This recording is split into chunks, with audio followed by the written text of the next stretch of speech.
السلام علیکم ورحمۃ اللہ وبرکاتہ۔ نحمدہ و نصلی علی رسولہ الکریم، اما بعد، فاعوذ باللہ من الشیطان الرجیم، بسم اللہ الرحمن الرحیم۔ رب اشرح لی صدری ویسر لی امری واحلل عقدۃ من لسانی یفقہوا قولی۔ رب زدنی علما، رب زدنی علما، رب زدنا علما، اللہم فقہنا فی الدین، رب یسر ولا تعسر وتمم بالخیر۔ بسم اللہ الرحمن الرحیم۔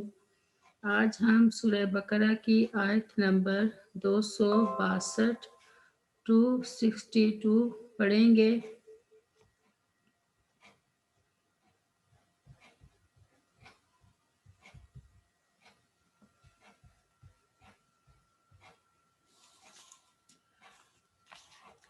اللہ زینہ وہ لوگ جو ينفقون خرچ کرتے ہیں،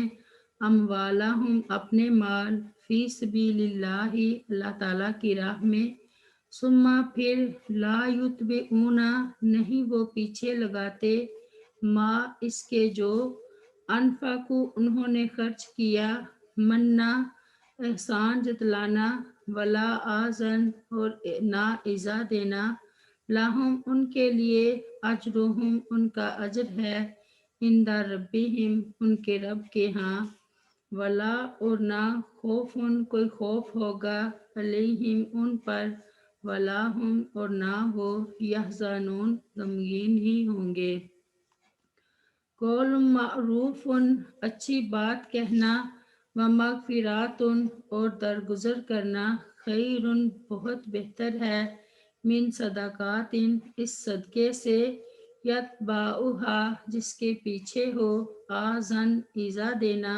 واللہ اور اللہ تعالی، غنی بڑا بے پرواہ، حلیم نہایت بردبار ہے۔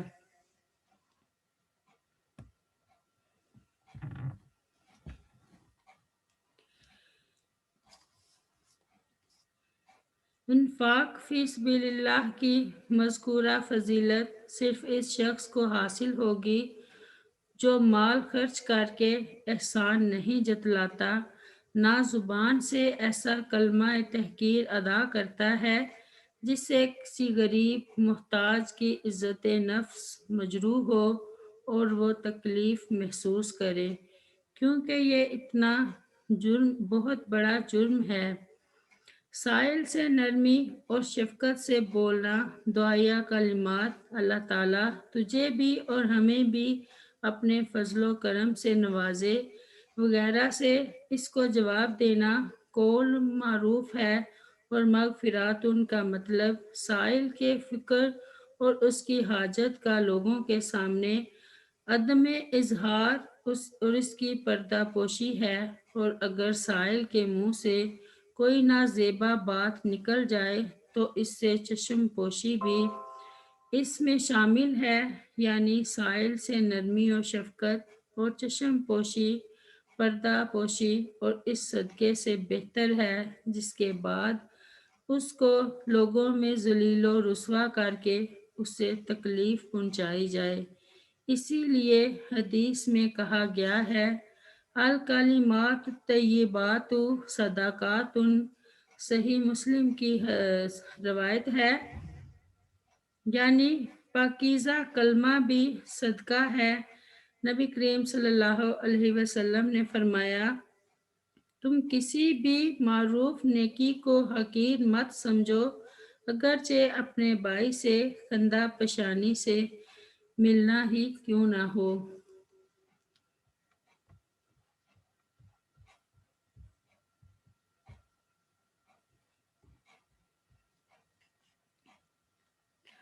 اللہ تعالیٰ نے ان لوگوں کی تعریف کی ہے جو اپنے اموال اس کی راہ میں خرچ کرتے ہیں اور صدقہ خیرات کرنے کے بعد اس شخص پر کوئی احسان نہیں جتلاتے جسے انہوں نے دیا ہو، اگر وہ کسی بھی قول یا فعل کے ساتھ احسان نہیں جتلاتے تو اللہ تعالیٰ ان کو اجر خاص عطا فرمائے گا، اور نہ انہیں مستقبل کا کوئی خوف ہوگا، اور نہ ماضی کا غم۔ اگلی آیت میں فرمایا کہ اگر صدقہ خیرات نہیں کر سکتا تو اچھے الفاظ کے ساتھ معذرت کر لے اور سائل کے اصرار اور بدتمیزی پر غصہ ہونے کی بجائے معافی اور درگزر سے کام لے اور سوچ لے کہ اللہ تعالیٰ کتنا غنی ہے، پھر بھی کتنا بردبار ہے، جو ہماری خطاؤں کے باوجود حلم سے کام لیتا ہے۔ ہمیں بھی اسی طرح حلم سے کام لینا چاہیے۔ قول معروف و مغفرات خیر من صدقات یتبعها اذى۔ نرمی سے بات کہنے کے سلسلہ میں ایک جگہ اللہ تعالیٰ نے ارشاد فرمایا وَإِمَّا تُعْرِضَنَّ عَنْهُمُ ابْتِغَاءَ رَحْمَةٍ مِّن رَّبِّكَ تَرْجُوهَا فَقُل لَّهُمْ قَوْلًا مَّيْسُورًا۔ بنی اسرائیل میں اور اگر کبھی تو ان سے بے توجہی کر ہی لے اپنے رب کی کسی رحمت کی تلاش کی وجہ سے جس کی تو امید رکھتا ہو، تو ان سے وہ بات کہہ جس میں آسانی ہو، اور فرمایا وَإِذَا حَضَرَ الْقِسْمَةَ أُولُو الْقُرْبَىٰ وَالْيَتَامَىٰ وَالْمَسَاكِينُ فَارْزُقُوهُم مِّنْهُ وَقُولُوا لَهُمْ قَوْلًا مَّعْرُوفًا۔ سورۃ النساء میں اور جب تقسیم کے وقت قرابت والے اور یتیم اور مسکین حاضر ہوں تو انہیں اس میں سے کچھ دو اور ان سے اچھی بات کہو۔ صدقہ کر کے احسان جتلانے کی ممانعت کے بارے میں کئی احادیث آئی ہیں۔ سیدنا ابو ذر رضی اللہ عنہ بیان کرتے ہیں کہ رسول کریم صلی اللہ علیہ وسلم نے فرمایا 3 شخص ایسے ہیں جن سے اللہ تعالیٰ روز قیامت نہ کلام فرمائے گا، نہ ان کی طرف دیکھے گا اور نہ انہیں پاک کرے گا۔ ان کے لیے دردناک عذاب ہوگا، ایک اپنے تہبند کو ٹخنوں سے نیچے لٹکانے والا، دوسرا صدقہ دے کر احسان جتلانے والا، اور تیسرا اپنے سوتے کو جھوٹی قسم کے ساتھ بیچنے والا۔ سیدنا ابو ہریرہ رضی اللہ عنہ بیان کرتے ہیں کہ رسول کریم صلی اللہ علیہ وسلم نے فرمایا انسانوں پر کوئی دن ایسا نہیں گزرتا جس میں 2 فرشتے نہ اترتے ہوں۔ ان میں سے ایک فرشتہ یہ دعا کرتا ہے کہ اے اللہ جس نے تیری راہ میں خرچ کیا تو اسے اچھا بدلہ عطا فرما، اور دوسرا یہ کہتا ہے کہ اے اللہ ہاتھ روک لینے والے کا مال تلف کر دے۔ رسول کریم صلی اللہ علیہ وسلم نے فرمایا تم کسی بھی معروف نیکی کو حقیر مت سمجھو، اگرچہ اپنے بھائی سے کندھا پیشانی سے ملنا ہی ہو۔ واللہ غنی حلیم۔ سیدنا ابو ذر رضی اللہ عنہ بیان کرتے ہیں کہ رسول اللہ صلی اللہ علیہ وسلم نے فرمایا اللہ تعالیٰ فرماتا ہے اے میرے بندو اگر تمہارے اگلے اور پچھلے جنوں انس ایک میدان میں کھڑے ہو جائیں پھر مجھ سے مانگنا شروع کر دیں، میں ہر انسان اور جن کو اس کی مانگی ہوئی چیز دے دوں تو جو خزانے میرے پاس ہیں ان میں کوئی کمی نہیں آئے گی مگر اتنی جتنی سوئی کو سمندر میں ڈبونے سے سمندر کے پانی میں کمی آتی ہے۔ آیت نمبر 264 264۔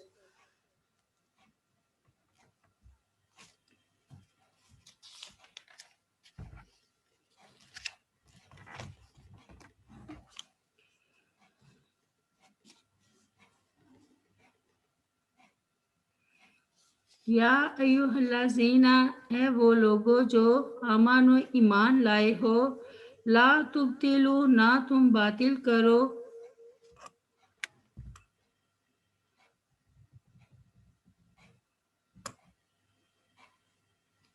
صدقاتکم اپنے صدقے بالمن احسان جتلا کر والآزا اور ایزا تکلیف دے کر کاللذی مانند اس شخص کے جو ينفق خرچ کرتا ہے مالہ اپنا مال فمثلہ تو مثال اس کی کا مثالی مانند مثال صفوان ایک چکنے پتھر کی ہے علیہ اس پتھر پر تراب مٹی ہے فاصابہ سو پہنچتی ہے اسے وابل زور کی بارش فترکہ تو چھوڑا اس بارش نے اس پتھر کو سالدن صاف کر کے لا یقدرون نہیں قدرت رکھیں گے ایسے لوگ اللہ شیئن کسی چیز پر مما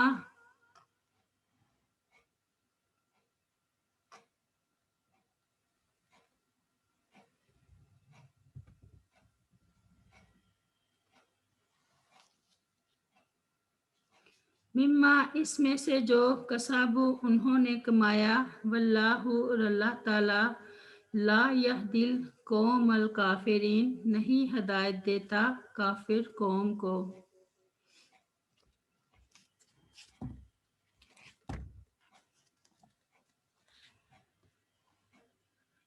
اس آیت میں ایک تو یہ کہا گیا ہے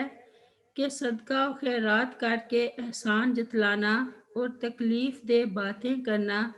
اہل ایمان کا شیوا نہیں بلکہ ان لوگوں کا وتیرہ ہے جو منافق ہیں اور ریاکاری کے لیے خرچ کرتے ہیں۔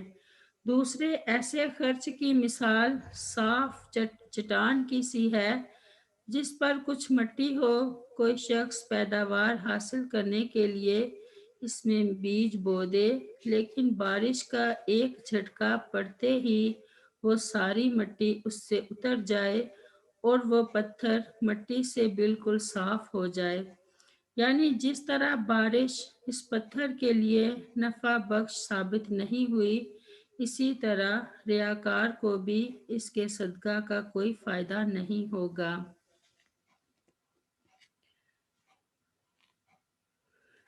یعنی کسی کو صدقہ دینے کے بعد اس پر احسان جتلا کر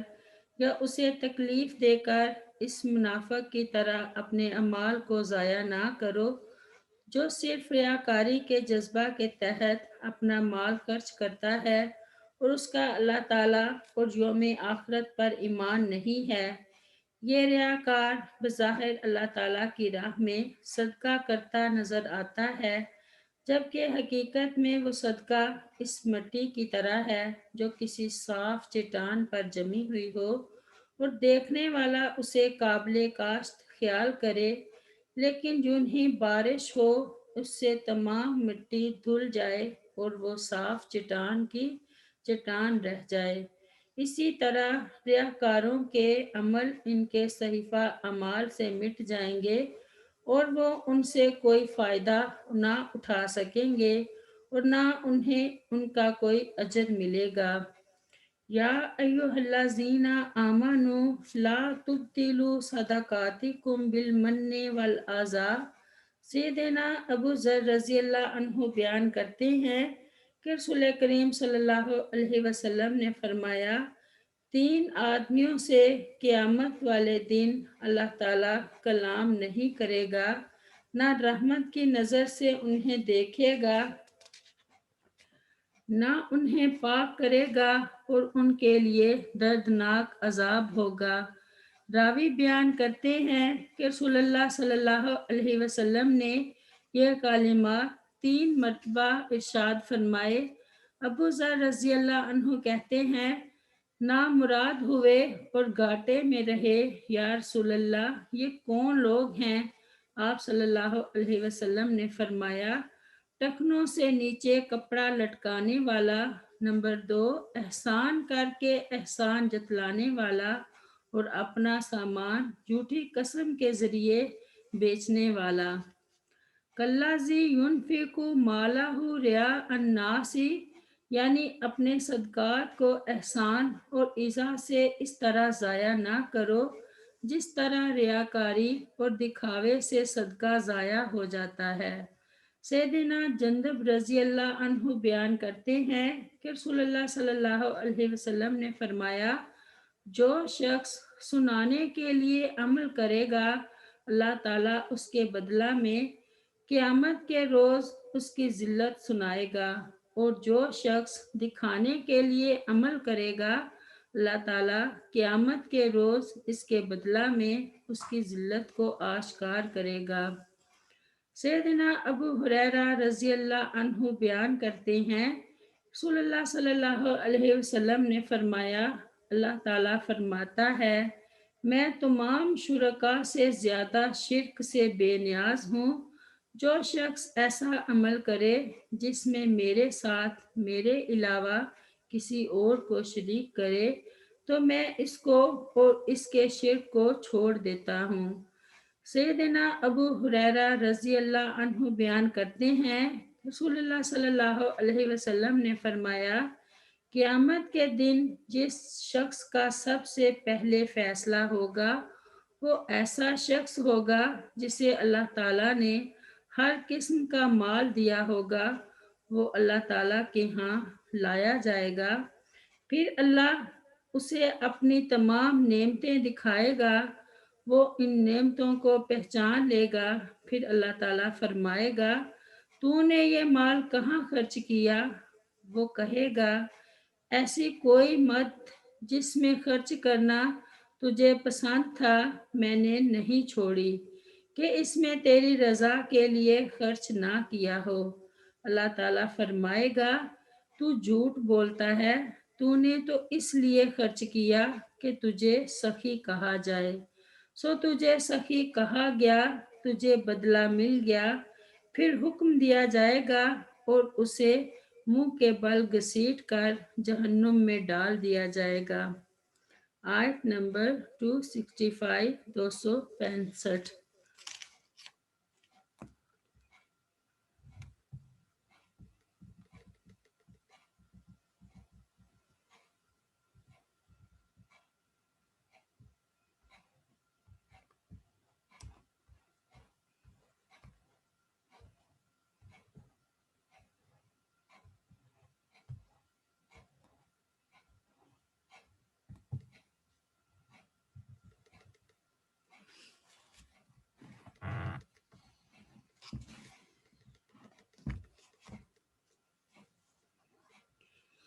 وَمَثَلُ الَّذِينَ، اور مثال ان لوگوں کی جو ينفقون خرچ کرتے ہیں اموالہم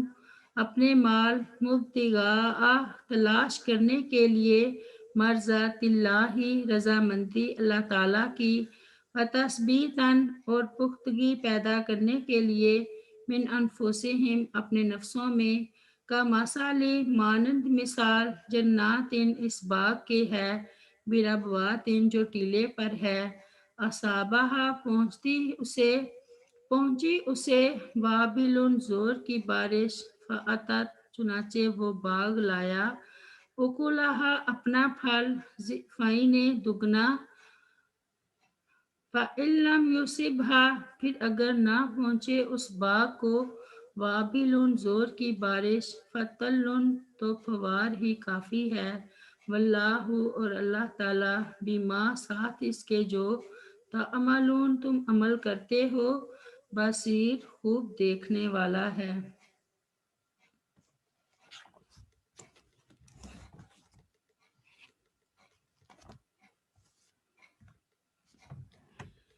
یہ ان اہل ایمان کی مثال ہے جو اللہ تعالیٰ کی رضا کے لیے خرچ کرتے ہیں، ان کا خرچ کیا ہوا مال اس باغ کی مانند ہے جو پرفضا اور بلند چوٹی پر ہو کہ اگر زوردار بارش ہو تو اپنا پھل دگنا دے، ورنہ ہلکی سی فوار اور شبنم ہی اس کو کافی ہو جاتی ہے۔ اسی طرح ان کے نفقات بھی چاہے کم ہو یا زیادہ، عند اللہ کئی کئی گنا اجر و ثواب کے باعث ہوں گے۔ جنات اس زمین کو کہتے ہیں جس میں اتنی کثرت سے درخت ہوں گے جو زمین کو ڈھانک لیں گے، یا وہ باغ جس کے چاروں طرف باڑ ہو اور باڑ کی وجہ سے باغ نظروں سے پوشیدہ ہو، یہ جن سے ماخوذ ہے، جن اس مخلوق کا نام ہے جو نظر نہیں آتی۔ پیٹ کے بچے کو جنین کہا جاتا ہے کہ وہ بھی نظر نہیں آتا۔ دیوانگی کو جنون سے تعبیر کرتے ہیں کہ اس میں بھی عقل پر پردہ پڑ جاتا ہے، اور جنت کو بھی اس لیے جنت کہتے ہیں کہ وہ نظروں سے مستور ہے۔ ربواتن اونچی زمین کو کہتے ہیں، وابلن تیز بارش کو۔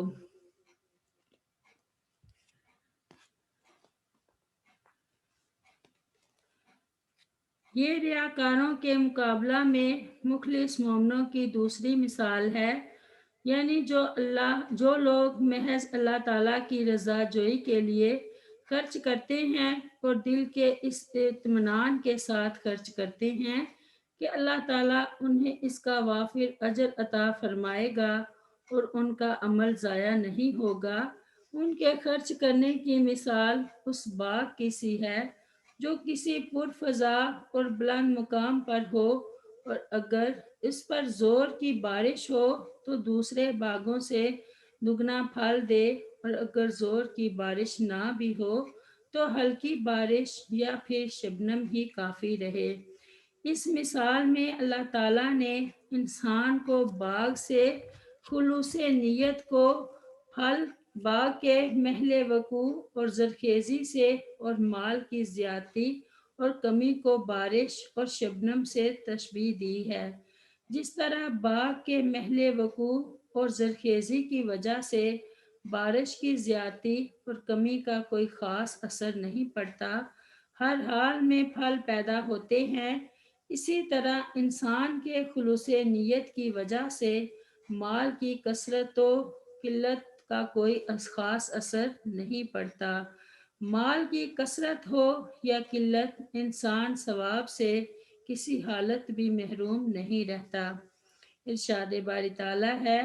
وَلَا يُنْفِقُونَ نَفَقَاتًا صَغِيرَةً وَلَا كَبِيرَةً وَلَا يَقْطَعُونَ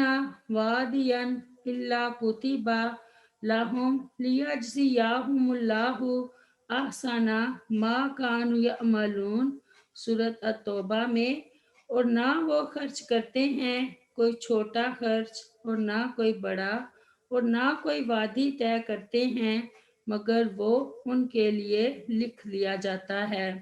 تاکہ اللہ تعالیٰ انہیں اس عمل کی بہترین جزا دے جو وہ کیا کرتے تھے۔ سیدنا عدی بن حاتم رضی اللہ عنہ بیان کرتے ہیں، رسول کریم صلی اللہ علیہ وسلم نے فرمایا، آگ سے بچو اگرچہ آدھی کھجور ہی کا صدقہ دے کر۔ سیدنا عقبہ بن عامر رضی اللہ عنہ بیان کرتے ہیں کہ رسول کریم صلی اللہ علیہ وسلم نے فرمایا، ہر شخص قیامت کے دن اپنے صدقہ کے سایہ میں ہوگا جہاں تک کہ لوگوں کے درمیان فیصلہ ہو جائے۔ سیدنا ابو ہریرہ رضی اللہ عنہ بیان کرتے ہیں کہ رسول کریم صلی اللہ علیہ وسلم نے فرمایا، 7 آدمی ایسے ہیں کہ اللہ تعالیٰ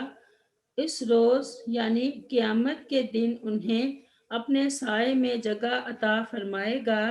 جس دن اس کے سائے کے علاوہ کوئی سایہ نہیں ہوگا۔ نمبر 1، انصاف کرنے والا حکمران۔ نمبر 2، ایسا نوجوان جس نے اپنے رب کی عبادت میں نشو نما پائی۔ نمبر 3، ایسا آدمی کہ اس کا دل مسجد میں اٹکا رہتا ہے۔ نمبر 4، ایسے 2 آدمی جو آپس میں محض اللہ تعالیٰ کی خوشنودی کے لیے محبت کرتے ہیں، اسی پر ملتے ہیں اور اسی پر جدا ہوتے ہیں۔ نمبر 5، ایسا آدمی کہ اسے کسی عزت دار اور خوبصورت و حسین عورت نے بدکاری کی دعوت دی مگر اس نے دعوت رد کرتے ہوئے کہا کہ میں تو اللہ تعالیٰ سے ڈرتا ہوں۔ نمبر 6، ایسا آدمی کہ اس نے صدقہ اس قدر چھپا کر کیا کہ اس کا بایاں ہاتھ بھی بے خبر رہا۔ کہ دائیں ہاتھ نے کیا خرچ کیا، اور نمبر 7، اور ایسا آدمی کہ جس نے تنہائی میں اللہ تعالیٰ کو یاد کیا اور اس کی دونوں آنکھوں سے آنسو بہہ پڑے۔ سبحان ربی کا رب العزت عما یصفون وسلام علی المرسلین والحمد للہ رب العالمین۔ السلام علیکم ورحمۃ اللہ وبرکاتہ۔